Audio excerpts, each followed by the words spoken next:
மின்னலை பிடித்து மேகத்தில் துடைத்து பெண் என்று படைத்து வீதியில் விட்டு விட்டார்.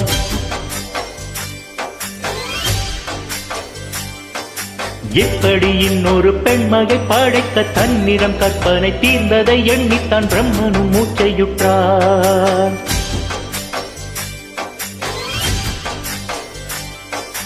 மின்னலை பிடித்து மேகத்தில் துடைத்து பெண் என்று படைத்து வீதியில் விட்டு விட்டார்.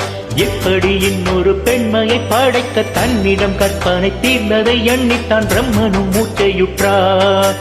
அவளின் நாசிக்குள் நுழைந்த காற்று உயிரை தடவி திரும்பும் போது மோட்சம் அடைந்து ராகங்களாகின்றதே. ஓஹோ, மழையின் துளிகள் அவளை நினைத்து மார்பு கடந்து இறங்கும் பொழுது முக்தி அடைந்து முத்துக்களாகின்றதே. மின்னலை பிடித்து மேகத்தில் துடைத்து பெண் என்று படைத்து வீதியில் விட்டு விட்டார்.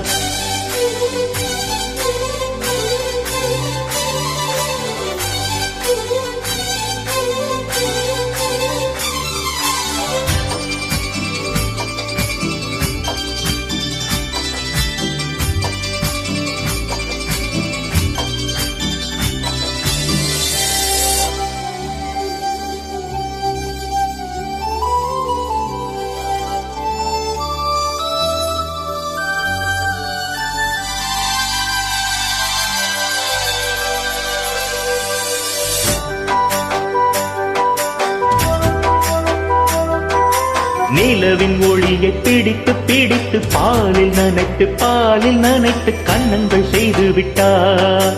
உலக மலர்கள் பறித்து இரண்டு பந்துகள் அமைத்து பெண்மை சமைத்து விட்டார். அழகு என்பது ஆண் பாலா பெண் பாலா என்பதில் எனக்கு சந்தேகம் தீர்ந்தது. அழகு என்பது நிச்சயம் பெண் பாலடா. கவிதை என்பது மொழியின் வடிவம் என்றொரு கருத்தும் இன்று உடைந்தது. கவிதை என்பது கண்ணி வடிவமடா. மின்னலை பிடித்து மேகத்தில் துடைத்து பெண் என்று படைத்து வீதியில் விட்டு விட்டார்.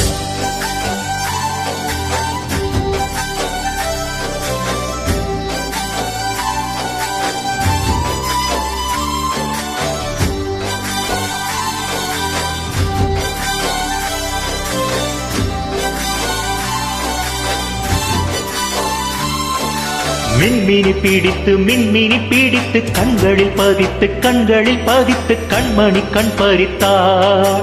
தங்கத்தை எடுத்து அம்மியில் அரைத்து மஞ்சளாய் நினைத்து கன்னத்தில் குழைத்து ஜீவனை ஏங்கெடுத்தார். காவித்துறவிக்கும் ஆசை வளர்ப்பவள், ஆருக்கும் புல்லுக்கும் ஆண்மை கொடுப்பவள், பெண்களின் நெஞ்சுக்கும் பித்தம் கொடுப்பவளே. ஓஹோ, தெரிந்த பாகங்கள் உயிரை தந்திட மாறண்ட பாகங்கள் உயிரை வாங்கிட ஜனனம் மரணம் ரெண்டும் தருபவளே. மின்னலை பிடித்து மேகத்தில் துடைத்து பெண் என்று படைத்து வீதியில் விட்டு விட்டார்.